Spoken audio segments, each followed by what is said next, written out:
Hi, I'm Steven, and this summer in the Robotics Institute Summer Scholars Program, I was working in microrobotics lab with Dr. Sarah Bergreiter, and this summer we present you the MicroDelta, a 3D printed microscale delta robot. As we know, creating microscale robots is incredibly difficult given the difficulty in manipulation, and that there's many involved complex steps with the traditional MEMS, microelectromechanical systems methods.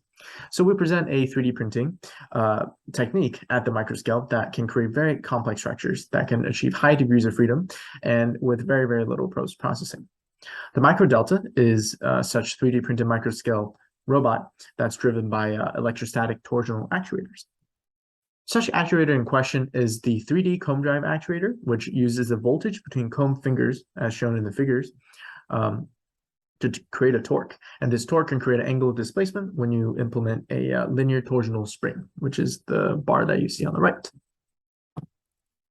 The design and modeling of the MicroDelta uses MATLAB. We input the inverse positional kinematics to get the actuator angles that we desire, and then simulate using SimScape multibody to calculate the dynamic forces in all of the torsional spring joints.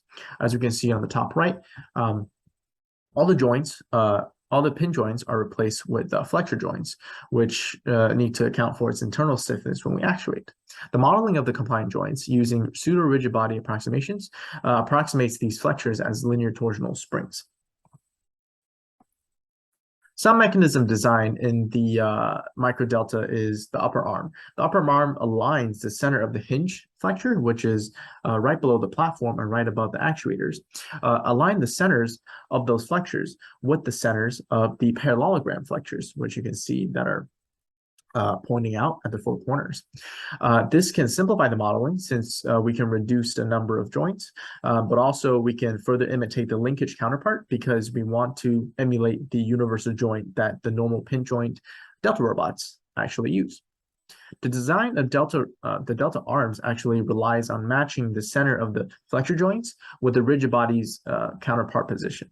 So we can technically scale down any configuration that we already know work in the normal scale down to the micro scale and use this method to reliably create the same motion that we desire. This also showcases the ability to for 3D printing to create very complex structures because you will not be able to create this with any other methods really. The fabrication procedures for this Delta robot is actually fairly simple. You can 3D print on a silicon wafer using 2-photon polymerization. And then after you develop the print, you will want to dry etch the silicon substrate so you can release some of the floating features that we designed. And then you would like to sputter metal. In this case, we sputtered gold for its great conductivity, but also its ability to go into gaps that we have designed in the actuators, and good coverage ensures that the actuator works as intended. This is a demonstration of the top platform. We produced a path of a star, and we inputted the inverse kinematic positions of the actuators, which gets converted to the voltage inputs. And we're able to see very reliable and repeatable motion because compliant mechanism is actually known for its very high precision.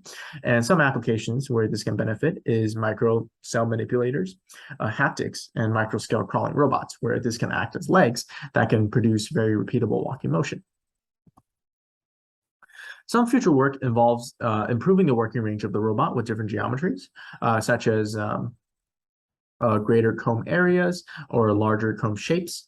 Another manufacturing step we can add to the already few is to sputter oxide on top of the metal, which can improve the insulation and increase the breakdown voltage of the actuator itself so we can produce higher control input. And finally, we can implement closed loop control for better accuracy. In the videos, I'm exhibiting an actuator that has a sensing capability and detecting the capacitance between the combs, which can directly indicate its displacement position, which can be used in future studies of the MicroDelta robot. And thank you very much.